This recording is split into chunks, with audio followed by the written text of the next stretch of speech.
pleasure to welcome Dr. Walfish, who we had many years ago. We had hosted him over a Shabbat live in Toronto. And as I mentioned earlier, I don't know if it was mentioned last week, I consider you the inventor of the literary analysis of the Mishnah, what Haratzion in many ways did in Tanakh, the literary analysis. I think you're doing to the Mishnah. And as you know, I'm a big fan of this whole system. It's wonderful. I love learning Mishnah. I think you learn Mishnah, you learn Kol HaTorah Kula. Gemara is good. You go back and forth. But at the end of the day, it's you don't get the knowledge and the breadth of knowledge you get from learning the Mishnah. And I really want to thank Dr. Walfish for his pioneering work in so much. He did his PhD on an analysis on Mishnah Rosh Hashanah. And I guess this four-part series is a little bit a synopsis of this 500-page PhD, which you can read B'Ivrit. I don't think it's been translated into English yet, but okay. V'akashat, Dr. Walfish will be doing Perek Beit today in Mishnah Rosh Hashanah. Im ein makirin oto, meshalchim acher lahayido, I believe is how it begins. Okay. That's right. That's how it begins. And just if you could give me a share screen. Yes, I'm doing that right now. Okay. So you can share your screen. Okay, Vakasha. Okay, very good. So we'll actually start with a bit of review, just to get us on the same page. If we look at chapter 1, okay, I'm giving you the breakdown of chapter 1 as we studied it last week. The main feature of chapter 1 that we focused on was the move from shanim to chodashim, okay, from years to months. Okay, the first two Mishnayot talking about how to divide up a year. The rest of the chapter, and as we'll see, all of today's chapter, is all about Kiddush HaChodesh, sanctification of the new moon. So this move back and forth, which we'll see continuing on as we go through the Masechet, that's what we really focused on trying to understand last time. There are a lot of other points that we made along the way, but I'll just note one or two of the highlights, and then we'll jump right into chapter 2. We noted how Mishnah Gimel is a transitional Mishnah. It's a segue from years to months. Al Shisha Chodashim Hashluchim Yotzim. What makes it a segue is that it's the last Mishnah until the third chapter to mention Rosh Hashanah. So we have 3 Mishnayot that mention Rosh Hashanah, but in the first 2 Mishnayot, Rosh Hashanah is, first of all, the beginning of a unit of time, which is what its name sounds like, but it's one of 4. The second Mishnah, it's upgraded to be the one and only Rosh Hashanah, but here it functions as a festival, which, like other festivals in Mishnah Bet, serve as times of judgment. Both the measurement of the year and the theme of judgment on festivals basically are talking about divine time, okay? Time divided up the way God divides it. A year is something that exists in nature. It's part of creation, okay? And so you have the natural divisions in Mishnah Aleph. You have the times, the special times of judgment that correspond mostly to special events in nature in Mishnah Bet. Okay, months, on the other hand, are a human event, a cultural event. Okay, and as we go through chapter 1 and even more, as we'll see in a couple of minutes in chapter 2, okay, we see how the whole society galvanizes in order to establish when the month begins. So that's the move from Mishnah Aleph Bet about years to months. Okay, but in talking about months, not only does the Mishnah use the term Rosh Hashanah, but actually Rosh Hashanah plays a dual role in Mishnah Gimel. On the one hand, we send out messengers to notify the people when the new moon was sanctified for Elul, because of Rosh Hashanah approximately 29 days later. That's treating Rosh Hashanah as a festival. People want to know, when do I observe Rosh Hashanah? But then the very next item on the list is Al Tishrei Mipnei Takanat HaMoadot. We also send out messengers for Tishrei, meaning for Rosh Hashanah. After Rosh Hashanah was established as Rosh Hashanah, we send out. Why? Not because of Rosh Hashanah, we celebrated it already, but rather because of Takanat HaMoadot, because of Yom Kippur and Sukkot that will occur later in the month. Okay, and so in this Mishnah, Rosh Hashanah, which is the segue, is operating on both levels. First, it's operating as a Rosh Hashanah, as a festival, as a special day. Okay, so that links it up with the previous two Mishnayot. And then we look at that very same date as the beginning of a month. Rosh Hashanah is also the beginning of the month of Tishrei. And that's why we send out shluchim for that month as well. Okay, so this Mishnah really sort of encapsulates the move from years to months, and we talked somewhat about the meaning of that last time. Okay, one final point before we dive into chapter 2 is the main theme that the Mishnah talks about, starting from Mishnah Daled. Okay, and this frames the whole unit, is Chilul Shabbat. The very first thing we want to talk about after Mishnah Gimel, which is, sort of out of order in a way, we'll get back to that later.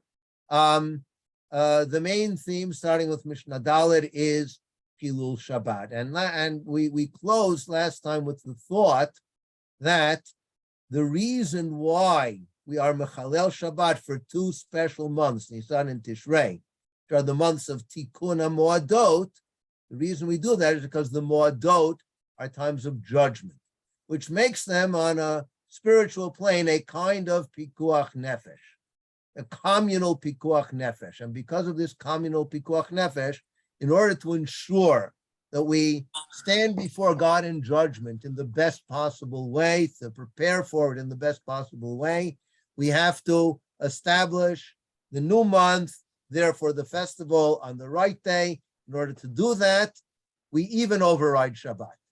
Shabbat, which is the one festival, the one holy day that does not require human involvement. Okay, it's just a series of 7 days, 7 days, 7 days, all the way back to creation. So that day of Shabbat, the divine holy day, we override in order for us to establish the humanly established holy days at the right time, which we would assume means the time determined astronomically.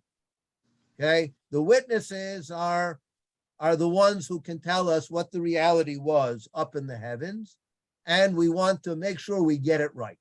Make sure we get it right. We even override the laws of Shabbat, which shows us how seriously we take this. Okay, now let's get a handle on. I think there's a question first. Okay, yes. I wanted to ask about Milah. After you have Uvayom Hashmini with reference to Brit Milah, Uvayom Hashmini Afilu B'Shabbat. It seems to be a similar idea that the set time overrides Shabbat.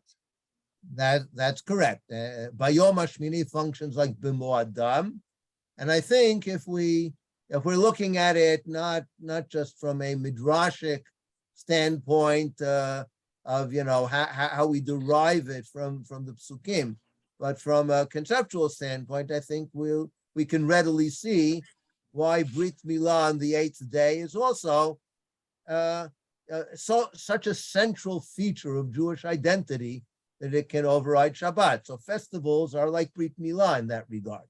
Okay, they become a really central part of what it means to be Jewish, or perhaps what it means to be a Jewish people. Okay, and that's why we can even violate Shabbat. Okay, let's now take a look at Yeah, let's take a look at the text. Okay, so we want our Omer also.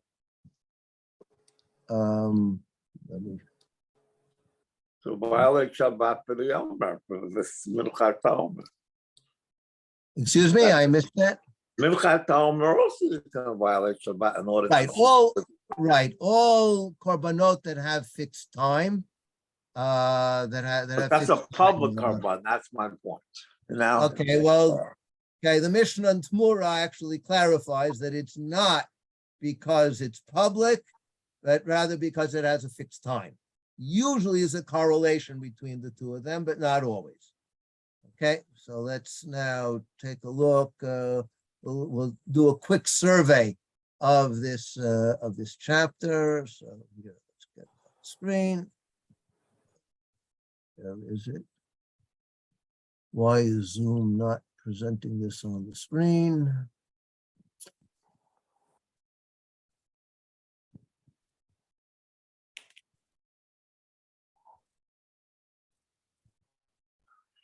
Where is the text of the Mishnah? Okay, Zoom, I'll show all windows. Here we go. Show all windows.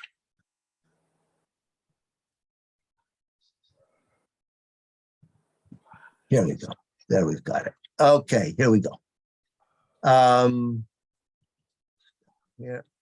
Okay, so the first Mishnah, okay, just for the quick read through, I'm not going to read through the whole thing, okay, and I'll deal a lot with the English translation just to save time. If the members of the Sanhedrin are not familiar with the one who saw the new moon, then we send another one with him to testify about him. This continues some important themes from chapter 1. Okay, one of the themes is we send him. In other words, the witness doesn't go by himself. Before the witness journeys to Yerushalayim in order to testify, before he does that, he first appears before his local rabbinic authorities, a local Beit Din, and the local Beit Din then sends him and provides him with whatever he needs to have a safe and successful journey. We saw that already in chapter 1, and we're continuing with that now. We send with him, in other words, the local court sends with him a character witness because we're afraid his testimony won't be accepted. And then the Mishnah continues with the background. Initially, the court would accept testimony from any person. However, when now the language of the Mishnah is minim, the translator translated as Boethusians, okay, Baitusim in Hebrew, and scholars have determined based on manuscripts that originally was called Beit Sin. There's a lot of speculation who exactly they were, but it's some kind of heretical sect.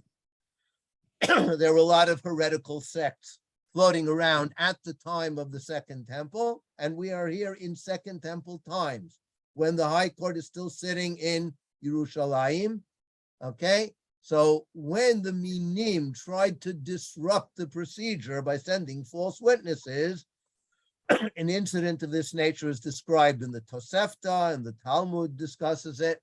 Then hitkinu shelo yayu makablim ela min hamakirim. Then it was instituted, we will circumvent this problem by insisting that we will accept testimony only from witnesses we know and know that we can trust. If we don't know them, we need character witnesses who we do know, who will attest to their veracity. Okay. Barishona, next Mishnah, initially after the court sanctified the new month, they would light torches or beacons to signal that the month was sanctified. And here it's Misha Kilkalu Hakutim. Itkinu Shiu Shluchin Yotzin. Okay, now it's the Samaritans, the Kutim, who are trying to disrupt the procedure, presumably by sending up beacons on the wrong night. Okay, so people are being misled. Okay, so once that happened, so we again circumvented that by instituting that we won't light beacons anymore. We'll send out messengers. Now, what's the advantage of beacons? So the obvious answer is it's a lot faster, okay? Travels at the speed of light, right?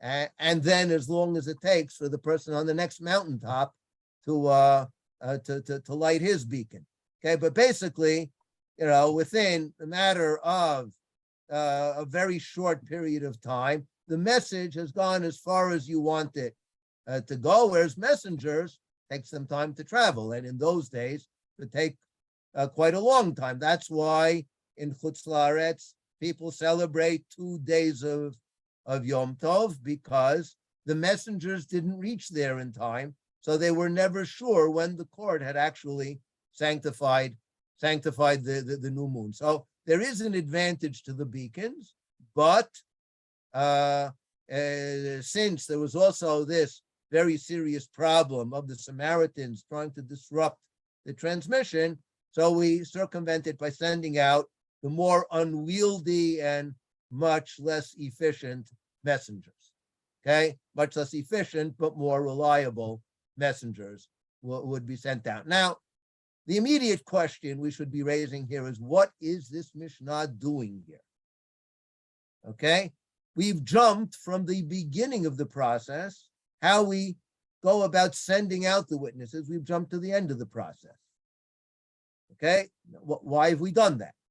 It's sort of reminiscent of what we did in the first chapter, where we started the whole discussion of Kiddush HaChodesh with the messengers, and then jumped to the witnesses. Whereas we would have expected to start with the witnesses. It wasn't clear why we start with the messengers, and we spent a lot of time analyzing that, including, what we just finished saying now about how the Mishnah of the messengers is a segue, okay, between the two main parts of the chapter. So that gives us some insight into why it's ordered in that way. But here, again, we're jumping, and in this case, we're jumping back from the beginning of the procedure of how to send the witnesses. We're jumping to the end of the process of, do we send out beacons? Do we send out messengers? Why is the Mishnah doing that? Okay, that's a serious question. Let's note it, and we will come back to it. But what compounds the question is that the Mishnah doesn't just immediately return to the main topic. That will happen another 3 Mishnayot hence. First, we have 2 additional Mishnayot to continue the detour.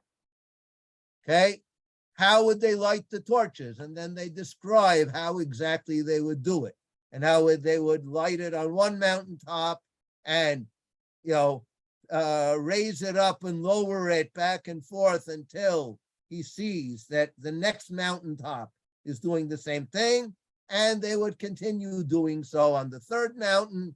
Okay, and then in Mishnah Dalid, and from which mountains? In here we're given the geography from Har HaZeitim in Yerushalayim to Sartava. Anyone who drives up through Bikat HaYarden will know about Sartava, a very prominent mountain peak in the Jordan Valley.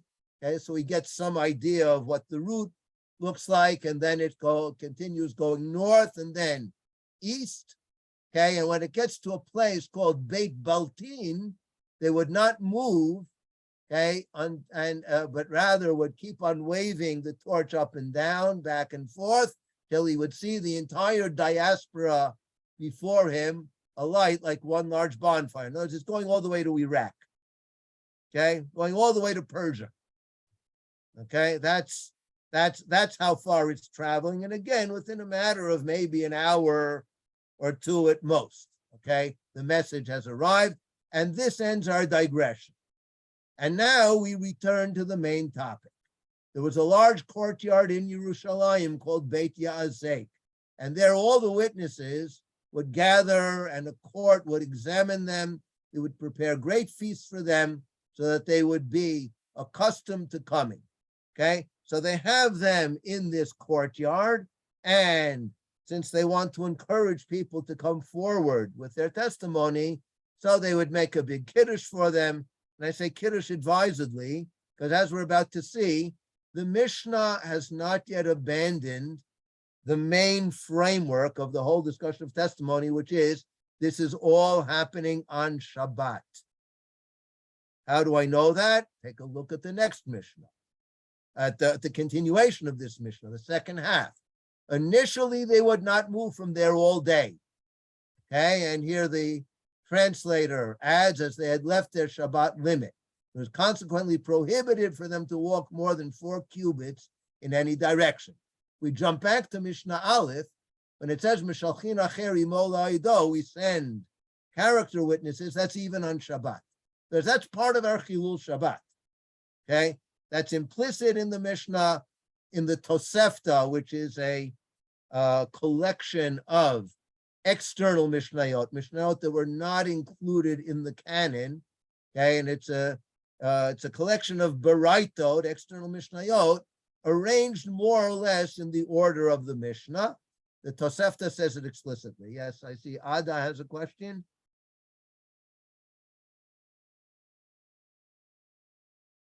Yes, no? Okay, we'll continue. Okay, so now we've returned to our main topic. We're back to Eidim traveling on Shabbat, and we're saying that when the Eidim travel on Shabbat, so then they come to this Beit Ya'azek and they give their testimony, and then they're stuck there.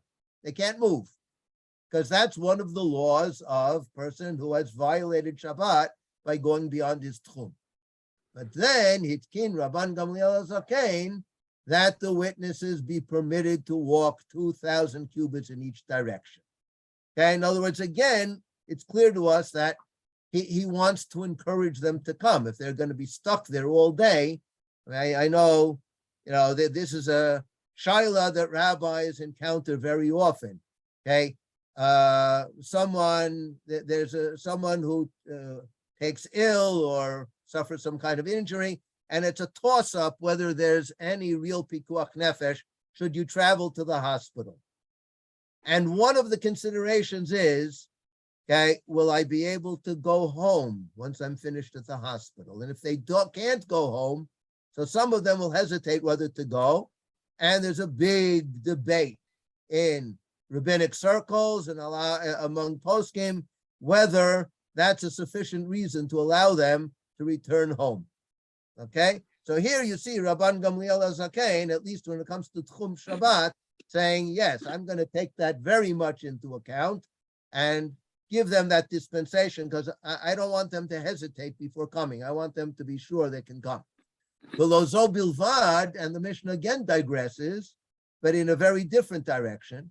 This same institution of Rabban Gamliel HaZakein applies not only to witnesses, but to a midwife who comes to deliver a child, the one who comes to rescue Jews from a fire, from an invasion of Gentile troops, from a flooding river, from a collapse of a building. Why in all of those cases would we allow the person who went beyond the Tchum Shabbat, violated Shabbat, why would we allow the person, once the mission is accomplished, to return, okay, to go outside of, to return to his normal place? Why would we allow that? What characterizes all of these cases? They're all to save a life. To save a life. They're all pikuach nefesh. And remember, we argued last week and at the beginning of today's shiur, we argued that sanctifying the new moon is a kind of communal pikuach nefesh. I think the Mishnah seems to be underscoring that here. And maybe that's why this digression is here. The digression is here to teach us that it's just as important for the community, for the witnesses to be going, as it is for the individual, okay, or for a smaller community, okay, to preserve their lives. In the same way you violate Shabbat to preserve lives, you violate Shabbat for the witnesses to go. And therefore, the same dispensation about Tchum Shabbat will apply in both cases.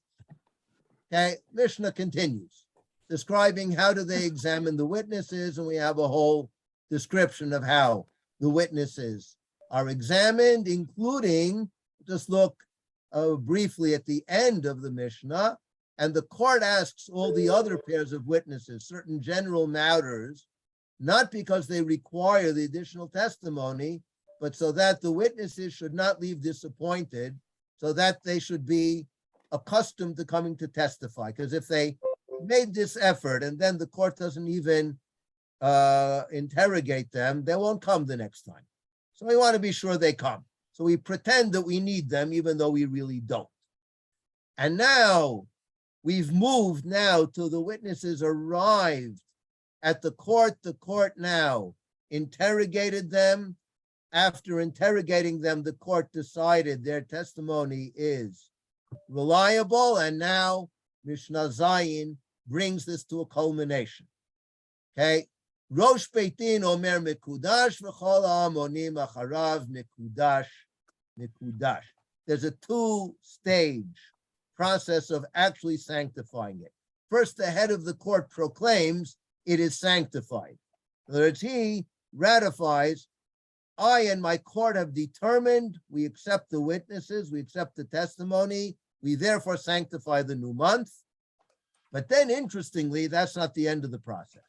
The end is the people then confirm it by saying Mikudash, Mikudash. How crucial is this confirmation by the people? Question, we won't answer it right away. We will have something to say about it as we go on. Then the Mishnah has a very interesting comment to make. Ben shenirah bizmano, ben shelo nirah bizmano, mikachin oto. All of this is when the moon was sighted on the night of the 30th. Remember, a lunar month is 29 and a half days, which means generally it will alternate between a 29-day month and the 30th day is Rosh Chodesh, and a 30-day month and the 31st is Rosh Chodesh. So if the new moon is not sighted on the night of the 30th, so all day, the whole 30th day went by, no witnesses showed up. What do we know? We know for a fact the next day will be Rosh Chodesh. There is no such thing as a 31-day month in our, in our secular calendar today, in our Gregorian calendar today. That we have 31-day months. That's because it's not really a lunar calendar. But in a real lunar calendar, it's either the 30th or the 31st being the new month. So now, regardless of whether the moon was sighted at its time, meaning the 30th, or not sighted at its time, or not sighted on the 30th, the court will have to proclaim it to be sacred. The court will have to say Mikudash, and the people will have to answer Mikudash, Mikudash, even though there's no need for witnesses. If we reach the 31st day, you don't need witnesses. We know that this is the new month, but the court has to proclaim it. But Rabbi Elazar, Rabbi Tzadok argues, the court in that case does not, because heaven already sanctified it. And I think this is a very interesting formulation. Okay, and it already seems to point to a theme that will be very crucial in our discussion. Who sanctifies the new month, God or man? So Rabbi Elazar, Rabbi Tzadok says, well, on the 30th day, you need men to proclaim the new month. But on the 31st day, heaven sanctified it. You don't need the court at all. Court can take a day off because that day is sanctified with or without any proclamation of the court. Okay, the next Mishnah describes something about how Rabban Gamliel used to interrogate the witnesses. And we can again puzzle over how the Mishnah is jumping back and forth. We already finished the process. We already accepted the testimony. We already proclaimed the new month, and all of a sudden we're back to Rabban Gamliel, how he interrogated the witnesses before accepting them. And why is that here? So the Mishnah again seems to be jumping back and forth. Okay, and then later in the Mishnah we have a story. Sometimes the Mishnah tells us stories. Sometimes the stories seem to be purely halachic. And that seems to be the case in this first story. But then we'll see another story, a very famous story, that has some very important halachic points to make, but definitely has a lot more to offer than just pure and straight halakha.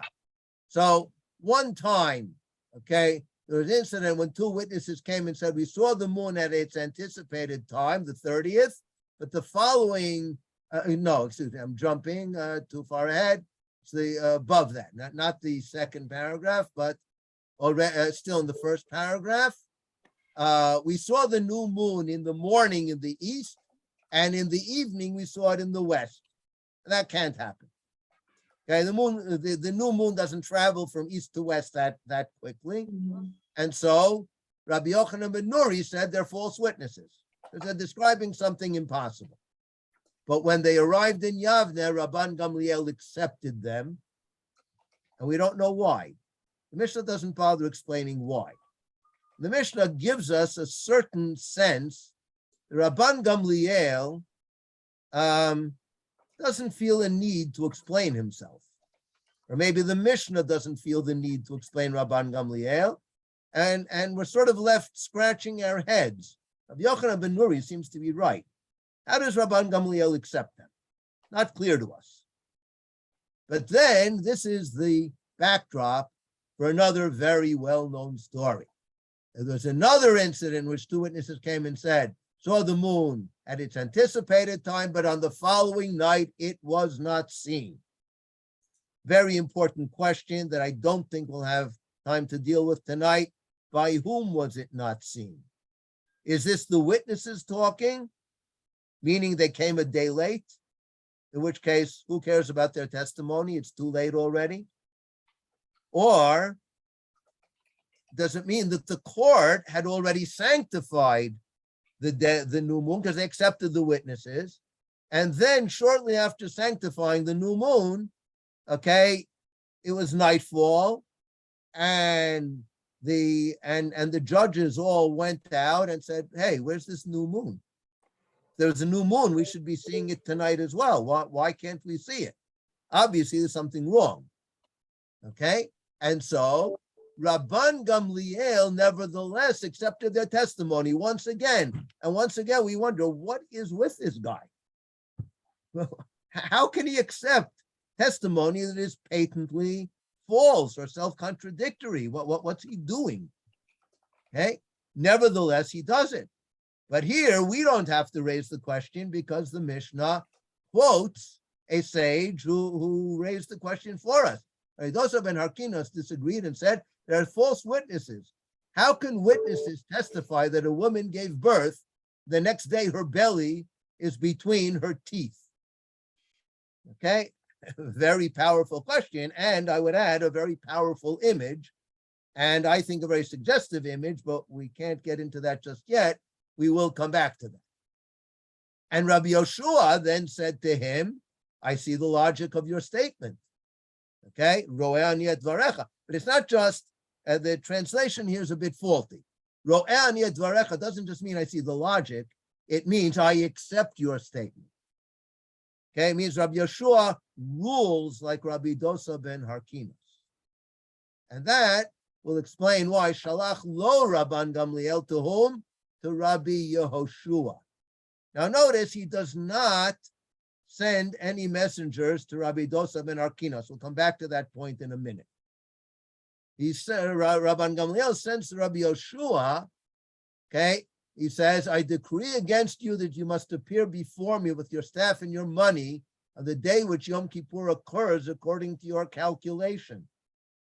In other words, Rabban Gamliel's Rosh Hashanah, now this is an interesting wrinkle that we weren't aware of until now, but which Rosh Chodesh is being sanctified here? Tishrei. Notice how Rosh Hashanah is making a kind of surreptitious appearance. Okay, the Mishnah never uses the term Rosh Hashanah. We're actually talking not just about sanctifying a month, sanctifying a very significant month, sanctifying Rosh Hashanah. Now, whether the previous, okay, according to Rabbi Yeshua, Rosh Hashanah comes out a day later than it does according to Rabban Gamliel. So Rabban Gamliel says, well, this is presumably already on the second day of the month, okay, and Rabban Gamliel is saying to Rabbi Yoshua, in another 8 days is going to be Yom Kippur according to my calculation. And in another 9 days is going to be Yom Kippur according to your calculation. You will violate your Yom Kippur, okay, by coming before me, okay, with your staff and your money on that day. Going to travel from one town to another, going to carry vachadik materials with you. You're going to show that as far as you're concerned, your reckoning that day is Yom Kippur was completely off. You have completely rescinded your view on that. Okay, now before we go further, let's reflect a little on why Rabban Gamliel is issuing this challenge to, or this demand to Rabbi Yoshua, not to the original one who challenged his ruling, who was Rabbi Dosa ben Harkinas. There's several answers. I think all of them are correct. Some of the answers are historical in nature. Rabbi Dosa ben Harkinas, we know historically, at the time of the high court in Yavne, Rabbi Dosa ben Harkinas was an old pensioner. Okay, he was much older than the other sages. He didn't actually normally participate in the deliberations and rulings of the court in Yavne, but he was a very venerable old man. Rabbi Yoshua, on the other hand, was a key player in the court in Yavne.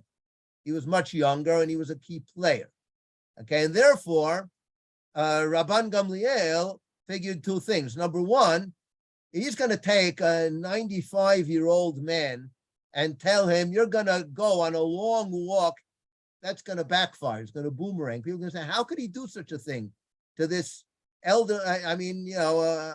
Imagine doing something like that to a 95-year-old rabbi. You don't do things like that. Okay, even if you think it's necessary. Number two, Rabbi Dosa ben Harkinas is not really a threat to Rabban Gamliel's authority because he's not a key player. Rabbi Yoshua is younger and he's a key player. So he's much more of a threat. Those are historical reasons I think are probably both correct. But I think there's another answer that emerges from the language of the Mishnah itself, which is Rabbi Dosa ben Harkinas issued a logical challenge to Rabban Gamliel, and Rabban Gamliel didn't react to that. Rabban Gamliel does not forbid people from entertaining their own opinions, or even from voicing their own opinions. Okay? What Rabban Gamliel objects to is when Rabbi Yoshua accepts the opinion, because that gives it validity. And Rabban Gamliel says that can't be. Now, what this Mishnah, I think, is making very clear, before we see the continuation, it's already making very clear what's at stake here. If it's crucially important to sanctify the right day, it is no less important that Am Yisrael observe one day and know that that day is reliable. If Am Yisrael observes Rabban Gamliel's day and then gets wind of the fact that Rabbi Yoshua disagreed and thought another day was Yom Kippur, that will undermine faith in the entire system. I want to use that to answer another question. Okay, not going to have time to really work through this question. I'll just present it briefly. Rabban Gamliel could have decreed upon Rabbi Yoshua, you will absolutely observe my Yom Kippur. That way everyone will see that's the real Yom Kippur. Rabban Gamliel doesn't stop at that point. And I think there are clear indications from the continuation of the Mishnah that what Rabbi Yoshua actually planned to do was to observe 2 days of Yom Kippur. One day he was going to observe for social reasons. That was Rabban Gamliel's day, because he doesn't want to separate himself from the society. Rabban Gamliel is the head of the court. He knows that the people are going to follow his opinion. He will observe that day as well. He'll come to Kol Nidre on Rabban Gamliel's Yom Kippur. He'll come to Ne'ilah on Rabban Gamliel's Yom Kippur. He'll fast all day. He'll he'll beat his breast through all the al-chetz, he'll observe that day. He doesn't have a problem with that. What he wants to do is observe a second day. Why? Because he says Rabban Gamliel's day is the wrong day. So I'll observe one day for social reasons. I'll observe the next day because that's the right day. That's the day God wants us to observe Yom Kippur. I'm going to observe that day. Even if I'm the only one in all of Israel observing that day, I'm going to observe it. And Rabban Gamliel says to him, no, you won't. You will not observe that day. Why not? I think today, more than at any time in history, we understand why not. We all know what it means to keep a secret, right? Tell one person at a time, okay? We all know what it means, for a politician to say something off the record, okay? So then it gets leaked this way or it gets leaked that way. There are no secrets. If Rabbi Yoshua observes the day in secret, all you need is one neighbor to knock on his door in the middle of the day and see that he's in the middle of al-chet, okay, and that person will say to his neighbor, hey, what's this important rabbi doing?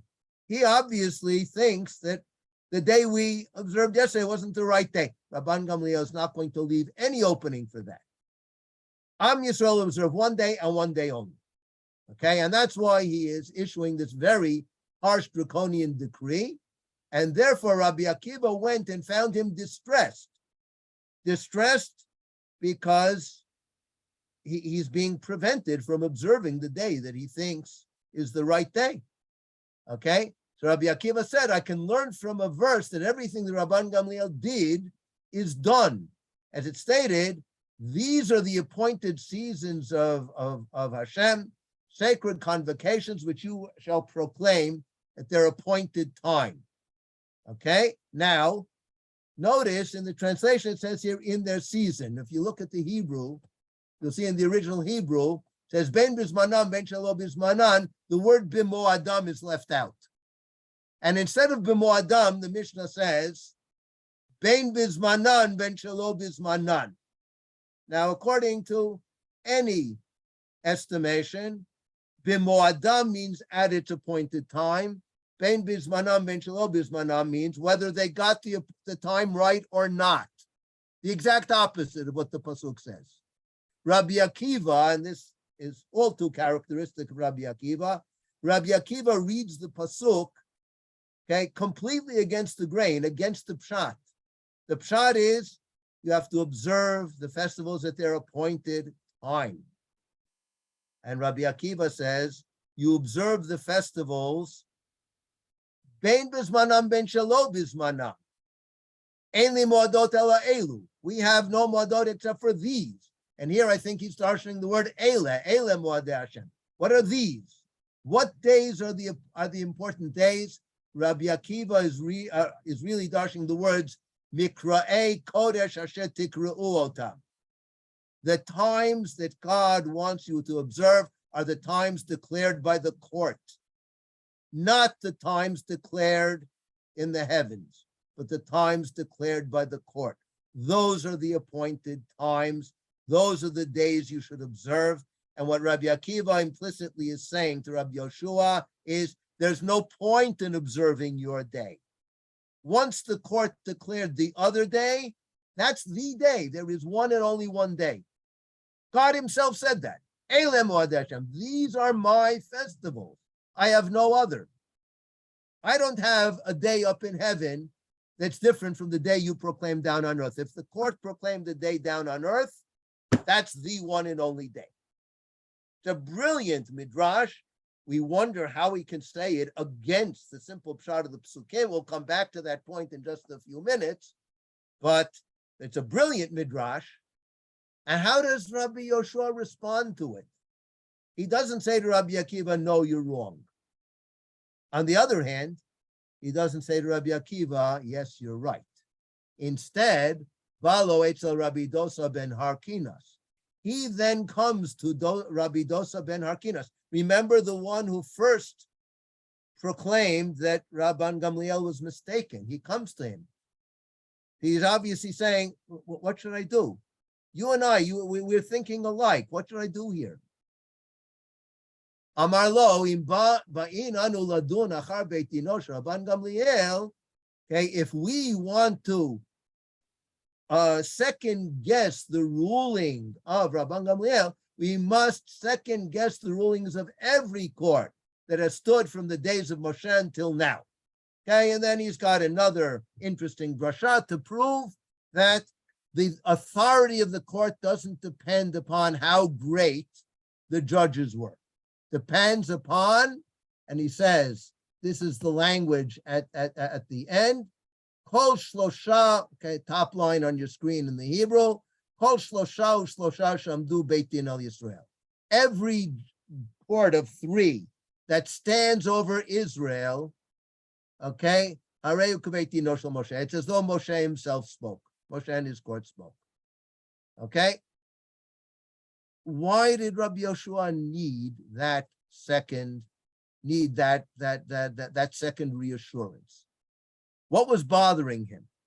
I think if we look closely, we'll see Rabbi Dosa is answering a different question than Rabbi Akiva answered. Rabbi Akiva's question was, can there be a discrepancy between the real Yom Kippur and the Yom Kippur that's observed by Am Yisrael? And his answer was, no, there cannot be a discrepancy. God himself proclaimed, my festivals are the ones observed by Israel. Why wasn't that enough for Rabbi Yoshua? I think we can see the answer from Rabbi Dosa's drasha. Rabbi Dosa doesn't address the same question Rabbi Akiva addressed. The question he addresses is not what kind of authority. Is it a heavenly authority or a human authority that establishes sanctity? The question answered by Rabbi Dosa is, which human authority?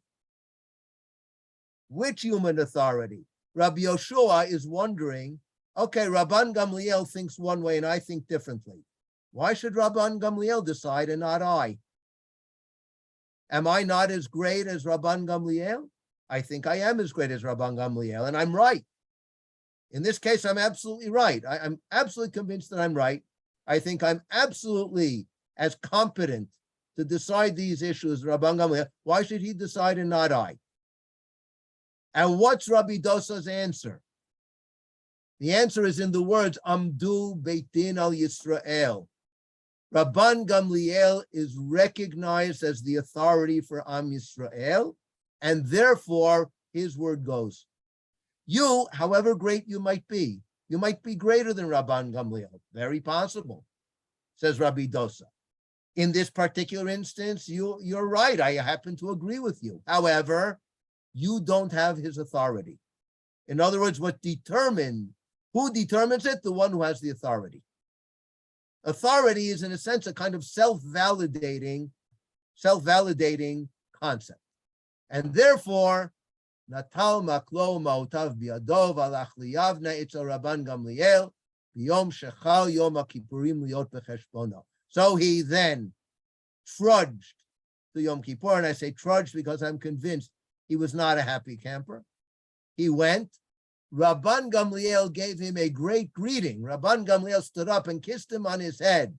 Come in peace, my teacher and my student, my teacher in wisdom. Interesting. Rabban Gamliel acknowledges that Rabbi Yoshua is a greater sage than he is.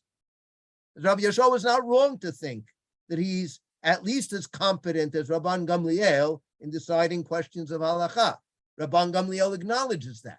However, you are also my student because you accepted my statement. In other words, what is this story about? It's about the age-old question of truth versus authority. And the Mishnah comes down very firmly on the side of authority. Authority overrides truth. And this story is famous because it's often used as a model for how halachic authority works in general, not only in the matter of Kiddush HaChodesh, but for how authority works in general. Okay? Now, let's review once again what we've seen in the chapter. Okay? We started off with a continuation of the witnesses journeying on Shabbat. And we come back and wonder once again, why the chapter division? So we saw some reasons for this last week within the framework of the structure of chapter 1. But we'll see additional reasons for it within the structure of chapter 2. Okay, so we continue with that. We interrupt that discussion by talking about the lighting of the torches. Okay, we then come back to the witnesses. The witnesses are then examined. The court declares it, and then we have what seem to be appendices to the chapter. How did Rabban Gamliel examine the witnesses? And then these two stories about Rabban Gamliel in very puzzling and enigmatic and challenging ways, accepting witnesses who seem clearly to be false witnesses. And in the second case, this very powerful story of the confrontation between him and Rabbi Yoshua, in which Rabban Gamliel, in the end, reestablishes his authority and reestablishes the idea of how important authority is for the process of sanctifying the new moon and for halakha in general. Okay, so the chapter seems to be jumping back and forth quite a bit. Okay, now let's just take a look at the okay. Now there's one final point that we should make here about the jumping of the chapter. Let's look at the first Mishnah of the next chapter. Ra'uhu beitin v'chol Yisrael. We're still talking about the sanctification of the new moon. And then, what is the second Mishnah? Okay, look at the introduction in the English. The Mishnah begins to discuss the primary mitzvah of Rosh Hashanah. And the whole rest of the chapter is about Rosh Hashanah. What is this Mishnah doing in the third chapter? Same way that chapter 1 was a run-on chapter because it like ends in the middle, and the content of chapter 1 juts out into chapter 2. Chapter 2 juts out into chapter 3.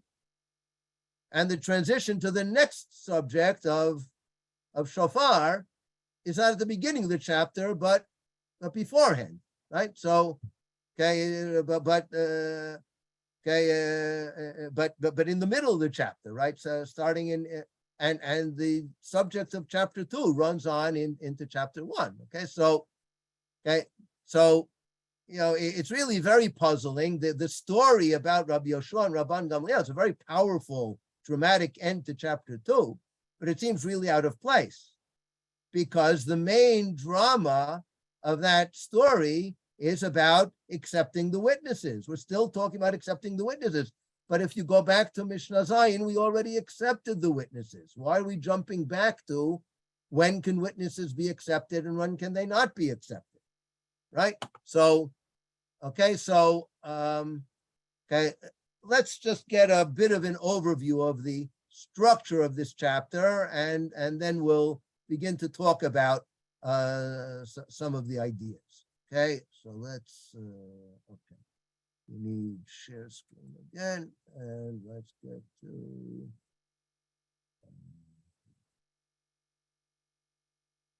okay, so in here is a color-coded version of this chapter.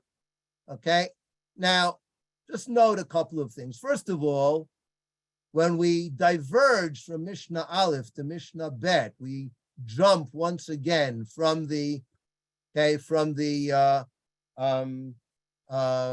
witnesses to the messengers. Notice how similar these Mishnayot are. See the color coding: Barishona, Mishakilkalu, Hitkinu, right? It's the same pattern. And this seems to be something that not infrequently happens in the Mishnah. We saw it in chapter 1 with Mishnayot Gimel and Dalid, okay? And that is the Mishnah is arranged associatively and not necessarily topically, okay? I think that's a very partial explanation, and the color coding will give us an idea as to why it's only a partial explanation. look at Mishnah Dalet and Mishnah Hey. Mishnah Hey returns us to the main subject of the chapter. Okay, that's the courtyard where the witnesses came to. And notice how from Beit Baltin, Lo Zazu Misham, they would not budge from Beit Baltin until they saw the torches on the next mountaintop. And now look at the institution of Rabban Gamliel. Barishona, Lo hayuzazin misham kol hayom. They would not budge from there all day. So the Mishnah links up the end of this digression, okay? Literally, it links it up to the beginning of the next section, okay? Now let's notice something else. Something else links the digression to the rest of the chapter, and that's a key word that runs through the chapter, to see. Ro'eh, ro'eh, okay? Ben shenir'ah bizmano, ben shelo nir'ah bizmano.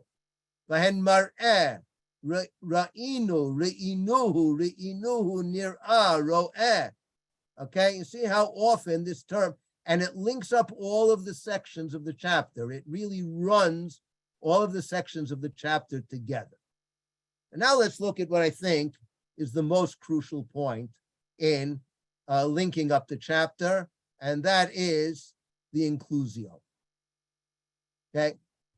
First of all, there's a word that links the first two Mishnayot to the last two Mishnayot. The first Mishnah talks about accepting the witnesses. Ayu mikablim. Okay. At first, they would accept anyone, then they decided to accept only those whom they recognized. The end of the chapter, Rabban Gamliel accepted the witnesses.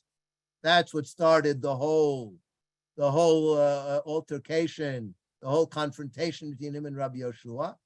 And then, interestingly, at the end of the story, my student, because you accepted not my testimony, but my ruling.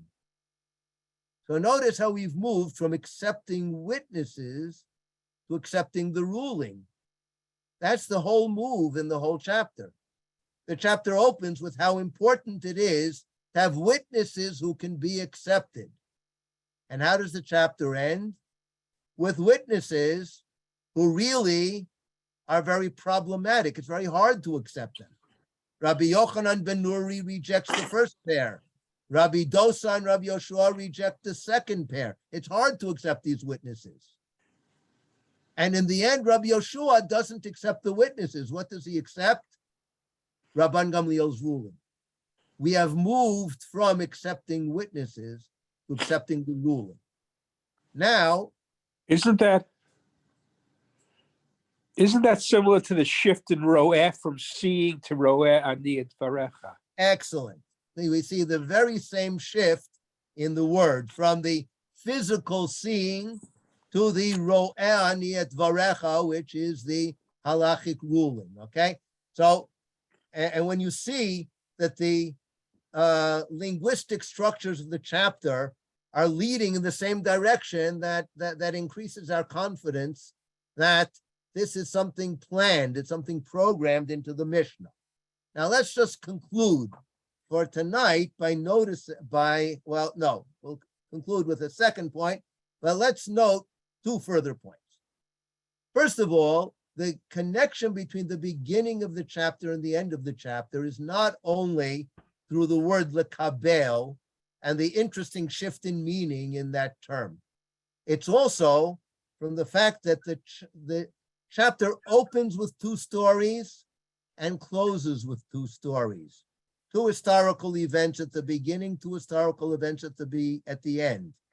The beginning, there are two historical events from the time when the court sat in Yerushalayim, and the court had to handle challenges to the proper sanctification of the new moon. From where? Where did the challenges come from? First from the Minim, okay, some sectarian group, then from the Kutim, the Samaritans. In other words, the challenges came from outside. And how did the court in Yerushalayim address these challenges? They instituted changes in the procedure changes they didn't want to make, but that they felt were necessary in order to circumvent these challenges. So they basically neutralized the challenge. They said, these people cannot interfere with our proper sanctification of the new moon. That's how the court in Jerusalem handled challenges that came from the outside. And now look at the two stories at the end of the chapter. The two stories at the end of the chapter are, first, Rabbi Yochanan ben Nuri says, Eidei Sheker Hein.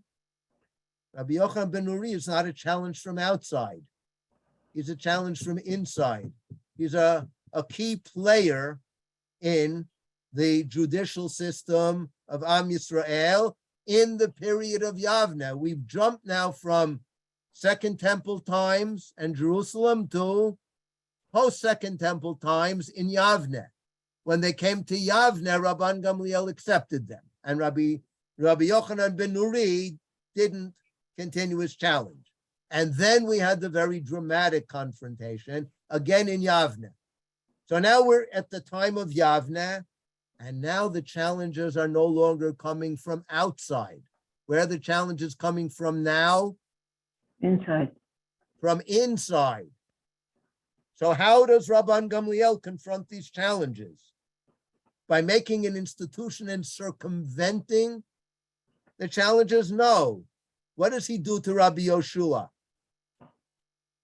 He doesn't say to Rabbi Yoshua, okay, I'm throwing you out off of the high court, right? That's what the court in Jerusalem would have done.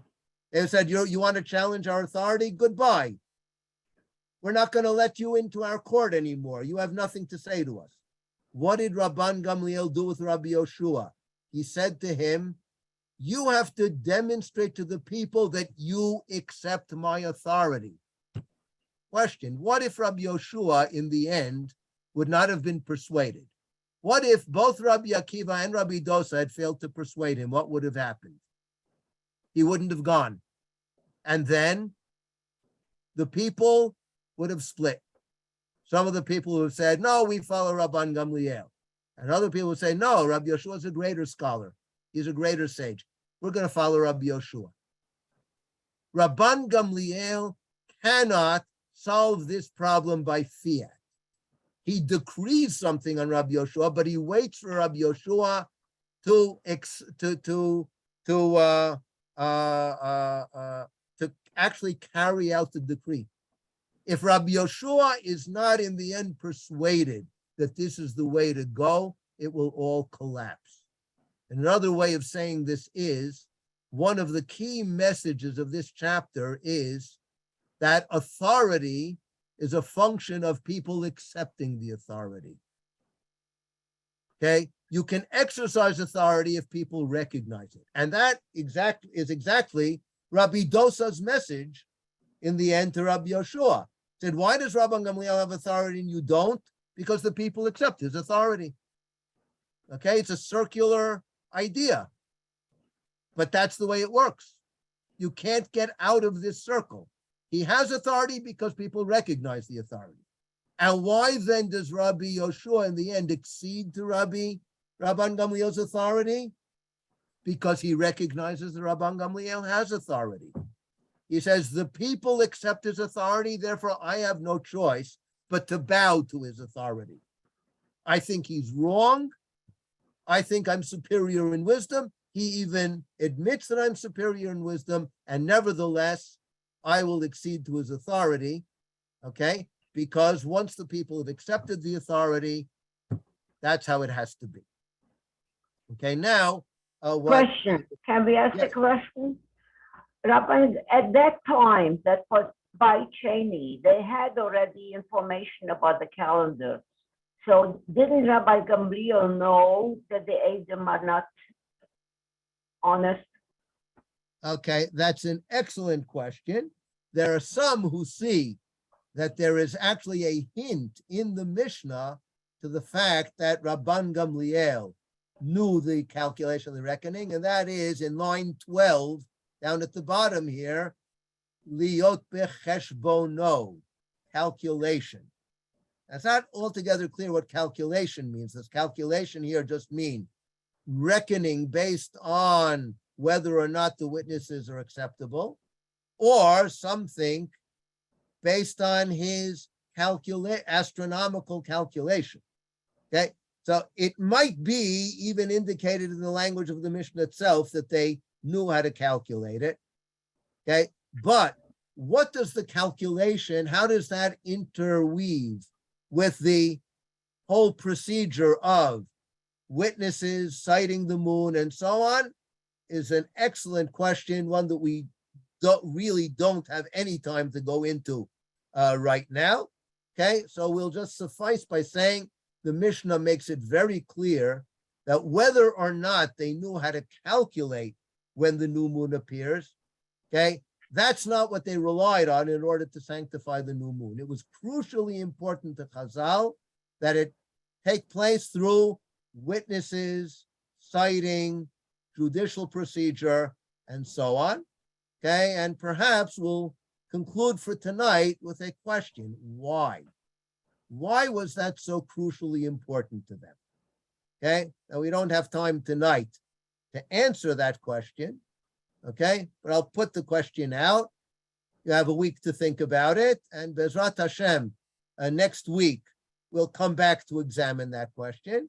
And what I think is very interesting is that I think from chapters 1 and 2, you come to one answer to that question.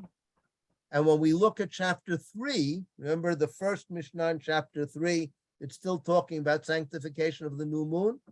I think part of the reason that Mishnah is there, because it's actually offering us or suggesting to us a different answer to that same question. Okay, so we're closing with the question, why is this process so crucially important? But I think what we have seen tonight will give us a sense that this chapter, like chapter 1, despite all of the glitches that seem to occur as you read through the chapter, it's very carefully structured. And there's a reason why we open not only with one story about the witnesses, but with a second story about the messengers and the beacons. And we conclude also with two stories that seem again to be out of place, because we already finished with when do we accept witnesses and what do we do when we accept witnesses. And now we're back to when can you accept the witnesses? But the two stories at the end of the chapter frame the chapter together with the first two stories to give us some very important messages, right? Not messengers, very important messages about what Chazal see is crucially important in Kiddush HaChodesh. Okay? The proper functioning of the society is crucially important. How does the society function? Well, in Yerushalayim, it functioned in one way, and in Yavne, it seems to function somewhat differently. The challenges in Yerushalayim were one kind of challenge. The challenges in Yavne were another kind of challenge. And all these challenges have to be properly addressed in order for the society to function in such a way as to properly sanctify the new moon and thereby sanctify festivals, including most prominently here, Yom Kippur. Okay, so why is that the procedure is our question. We will close with that, and Bezrat Hashem pick up with that next week. Okay? Any further questions? I'll be happy. I have a question here. Is it possible? Yes. Is it possible that the opinion of Rabbi Yehoshua is analogous to his opinion of Lo Bashamayim Hi, that the dependence on Eidim is the dependence of Lo Bashamayim Hi? Even if Rabban Gamliel knew Bashamayim, what the date was, it's Lo Bashamayim Hi, it depends on Eidim. And we're dealing. Okay, you're right in comparing the two stories, but if anything, the two stories seem to be moving in opposite directions. Because Rabbi Yeshua in our story seems to be saying it is Bashamayim. Okay, the real day is the day that was declared up in heavens. I don't care what the court declared. Court can declare whatever day they like. That's not the real Rabbi day. Yeshua accepts. In the end, right. At the end of the story, he does accept it. Okay, but that's when he in the end knuckles under to Rabban Gamliel's authority, but at least the position, But then the Yeah. two stories seem to me very analogous. And I think Okay. Hashamayim is the basis of the dependence on the Eidim. okay, now, the assumption behind that would be that the story of Tanrosh Alachnai is an afterlude to our story. It's only after Rabbi Yoshua has finally accepted Rabban Gamliel's authority and said, whatever happens in the heavens doesn't determine anything. It's only after that point that Rabbi Yoshua is able to stand up to Rabbi Eli, to the bat kol of Rabbi I think it's Eliezer and possible. say, Lo b'shamayim. I think it's possible that the very word tanur is a word play with tana. It's a question of whether the tana was broken by tanur. Okay, maybe. I don't know. Okay, thank you all, and Erev Tov. Thank you so much.